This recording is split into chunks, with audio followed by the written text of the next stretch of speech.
in the world you live in, and with the media surrounding your whole family, and there's obviously a lot of misconceptions about you guys. And so I know you a little bit, know your brother a little bit, and stuff like that. And so I was always surprised. I remember walking the NRA show with Don, and how nice he was, and Yeah. he remembered my name and that kind of thing.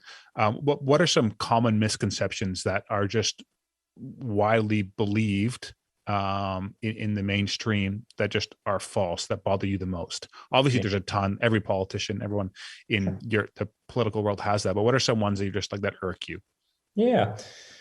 Well, listen, I think, so oftentimes people, view us as the face of a company, but not actually kind of the doers and, the guiders. Nothing's kind of further from the truth, right? I mean, I'm the first person at work every single day. I'm the last one to leave.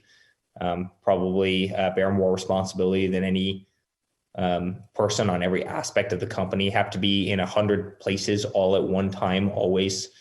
Deal with 2,000 things that come in your direction. Have to sort them all out. And so oftentimes, again, people kind of label you as,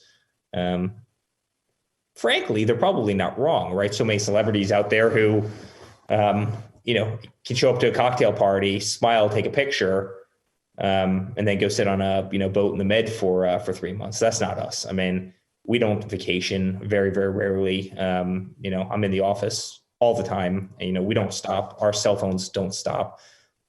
We are just hard workers. It's kind of who we are. That's one. Fake news is rampant, and not just in the US, but kind of around the world. You guys have a lot of it in Canada, and tremendous amount in Europe.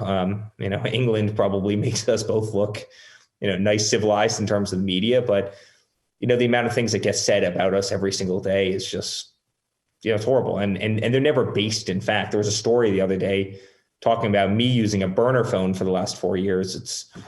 This is my phone. I don't have a burner phone. I'm not really the burner phone type, right? That's pretty straight edge guys. No drugs, work hard, have good kids, say prayers at night, and don't use burner phones, but Yeah.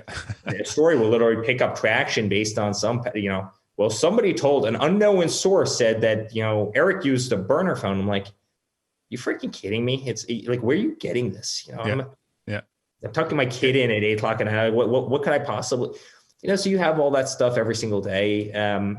So when you're in that public domain, the amount of nonsense, that gets spread. One of the greatest accomplishments of my life is I raised a lot of money for St. Jude Children's Hospital, probably the best pediatric research hospital in the world. And, when my father got into politics, Hillary was getting attacked every single day because of the amount of kind of, waste and abuse in the Clinton Foundation. And so they started attacking my foundation, right? And I raised, $25 million at a 9% expense ratio, before the age of 30, for dying children, for children with stage 4 cancer. I built the largest ICU and surgery center in the United States dedicated to, terminally ill children. The sickest children on planet Earth are in, an ICU, an intensive care unit that I built for St. Jude. Yet it was very kind of expeditious and, politically, I don't know what you call it, but it was politically convenient for them to attack, those efforts. And so, those are the things that are a shame about society, right? So they'll spread lies. Well, he didn't raise that much money. And I'm pretty sure it's pretty easy to prove I raised that much money. Or his expense ratio was off the charts. Like, I ran the lowest expense ratio of any charity in the country.